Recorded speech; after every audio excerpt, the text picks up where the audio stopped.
সাধু ও উদার বিচক্ষণ। সর্বদা বিগত সদ্ভি সমুদ্র ইব সিন্ধুভিঃ আর্য সর্ব সমস্যৈব তদৈব প্রিয়দর্শনঃ।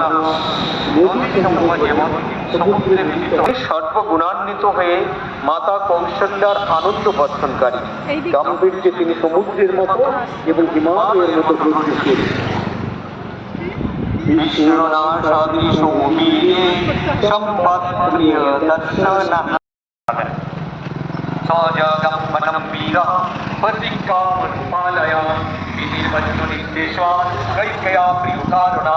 বীর রামচন্দ্র পিতার প্রতিজ্ঞা রক্ষার কারণে তার নির্দেশে কৈকেয়ীর বিধি সাধনের জন্য বনে গেলেন। তত্রাজন্ত প্রিয় ভ্রাতা লক্ষ্মণো অনুজগমঃ কুলে জাতা দেবমায়েব নির্মিতা সর্বলক্ষ্মণ সম্পন্না নারীণাম উত্তমা বধূঃ পিতাপা অনুগত্য রামম সোসিনম রহিণী যথা পৌরৈ অনুগত্য দূরম চিত্রা দশরথিনচ। রাজা জনকের বংশজাতা, যেন দেবতাদের মায়ায় নির্মিতা, সর্ব সুলক্ষণাযুক্ত শাসনাথ রাম্যম অবশ্যম কৃত্বা রামমান বনিত্রয়ঃ দেবগন্ধর্ব সন্ততঃ তত্র তে নিবসৎসুখা।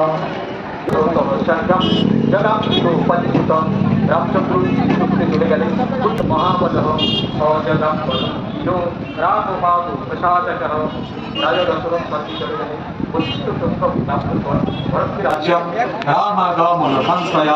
ভারতীয় কামনা সম্পূর্ণ করে শ্রীরামের পদদয় স্পর্শ করলেন এবং সেখান থেকে প্রীতি গমন করে রামের প্রত্যাগমনের আকাঙ্ক্ষায় নন্দীগ্রামে সাময়িকভাবে রাজত্ব করতে লাগলেন।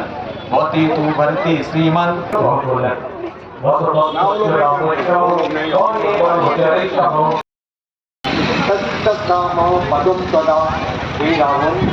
সেই বলবান রামের সঙ্গে আপনার বিরোধ করা উচিত হবে না। এই কথা বলে মারিচ রাবণকে বহুবার নিষেধ করতে গৃহ্যম দুগ্ধা জটায়ুষাম মার্গমানো মনীষিতম রাক্ষসম শনো সন্তদর্শঃ কামন্দন্নম যুক্তেন বিকৃতম ঘোরদর্শনম তম নিহত্য মহাবাহুর দদাহ স্বর্গতশ্চ সহ সচস্য তথায়মাস সর্বরিম ধর্মচারিণাম শ্রমণাম ধর্মনিপুণাম অভিগচ্ছতি রাঘব। অতঃপর শোকাকুল রামচন্দ্র জটায়ুর দাহ কার্য সম্পন্ন করে বনে বনে সীতার অন্বেষণ করতে করতে কবন্দ নামক এক বিকৃতরূপী রাক্ষসকে দেখে তাকে হত্যা করে দাহ করলেন এবং সেই কবন্দ তখন স্বর্গে গমন করল। স্বর্গে গমনকালে সে রামচন্দ্রকে বলেছিল, হে রাঘব, আপনি ধর্মশীলা তপশ্চারিণী সন্ন্যাসিনী শবরীর আশ্রমে গমন করুন। শত্রুহন্তা দশরথতনয় রামচন্দ্র শবরীর আশ্রমে গেলেন এবং শবরী তাকে সাদরে অভ্যর্থনা ও পূজা করলেন। পম্পাতি রাঘব প্রত্যার্থম তু দুন্দুবে কায়ম উত্তমম দর্শাম সুগ্রীব মহাপর্বত সন্নিভম। বালির বীরত্ব সম্বন্ধে রামচন্দ্রের বিশ্বাস উৎপাদনের জন্য